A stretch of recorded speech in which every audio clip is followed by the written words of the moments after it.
Jackson was my firstborn son. He was a big personality. He was funny, and he was quirky, and he was smart. He was a voracious reader. He loved books. He was a challenge from early on. If I said this is a blue cup, he would say, no, it's not. It's gray. It's a green. It's whatever color he chose. And he and I had a sense of humor that we would laugh a lot about the stupidest of things. About 4th grade, we had had some issues with school, and one day they called me and they said, do you really need to do some stuff? And so we went and got him tested and found out he had ADHD. They had indicated also that he was on the autistic spectrum. I was desperately trying to help him understand that that was not a hit on him. If you need help, get it. I mean, I needed help too. I ended up going to counseling. And so he and I both did counseling along the way. Well, he graduated high school and he went to University of Texas at Dallas. It was just really hard for him. And somebody told him that he didn't need to be on medication anymore. And he got off. So he started struggling. He came, at the end of that school year, he came home and he told me, he said, Mom, I'm not going back. And I said, okay, it's okay. He said, we'll find you a path here in Houston and we'll work through it. He came back to Houston. We got him enrolled in HBU. He had this group of friends that he liked to go LARPing with, which is live action role play. And I loved it for him because it was physical. We went into COVID and COVID shut all that down. He got isolated in his apartment and he got sad, and he had told me about it. I was trying to stay in touch with him, and I finally said, Jackson, let's get back in counseling. Let's get you some help. So he went. I mean, he was great, and I went. He would not get back on medications to help even out his brain, and he was isolated in his apartment. He was going to work, but that wasn't satisfying that physical need for help. And so my husband and I were heading to a wedding. It was on a Saturday, and we went to the wedding, and I had texted Jackson that Friday night. I had texted him that Saturday morning. He said, Mom, I'm fine. I'm going to get ready for work. Like, basically, leave me alone. I'm going to work. I'm like, okay. And my youngest son's birthday was on August 10th, 2 days later. And I said, I'll see you tomorrow. I love you. And I remember being at the wedding and doing what I thought was the right thing to do, which was put my phone down. And about that time, that was when Jackson sent me a text and said, I love you. We found out about it a little bit later. I walked outside. It was August. So I called the cops. I called 911. We got the policemen there, and they were the ones that got in. And that was literally God's grace, because he protected me from being there. Because if I was here, I would have had a key. I would have gone in. He protected Vincent from getting in because Vincent didn't have a key.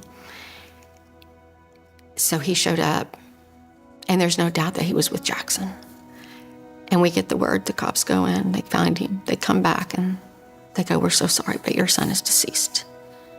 He turned 21 in April of 2020. And in August,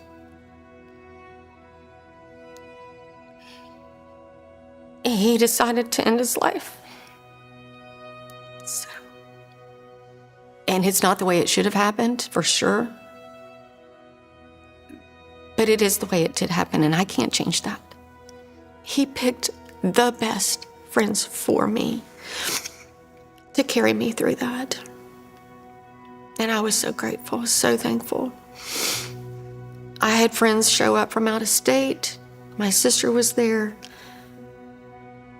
It was during COVID. You weren't supposed to have any gatherings. You weren't supposed to have a service. You weren't supposed to have a reception. And my church did. Everybody had to be separated and all the things that happened, but they allowed me to do that. I got angry. I got really, really angry because I had prayed for that child. That song that says, when I fight, I'll fight on my knees with my hands lifted high, I did that for Jackson. I did it for my youngest son. I did it for Jackson. And I'm like, really, Lord? I couldn't understand why he allowed that to happen. Why suicide? Why is that now part of my story? Why is that part of my legacy? Oh, my goodness, Lord. And even though I sort of lost my way or my faith my questions of why, he just patiently waited for me. And I said to the Lord, if you're going to restore my faith, you're going to have to do it, because I can't figure it out. I can't really go to church. I don't want to see people. I don't want to be that person. And suicide still has stigma to it. People don't know how to react to that. My church was so kind and loving. They had a group called Sisters in Support for women who had lost children. And they had actually come to Jackson's service. And I loved that. And so I went to their class. I was like the only one there. And I sat on the couch in Pastor Greg's office and sobbed for about 2 months. And they just listened and walked me through it. And so I started my own group. I was like, all right. So Broken Hearts came to mind. Broken Hearts, Beautiful Moms. I started that in February of 23. It's word of mouth. I don't really advertise it. And I have about 30 that I mail out handwritten, and well, not handwritten, typewritten, hand-signed invitations.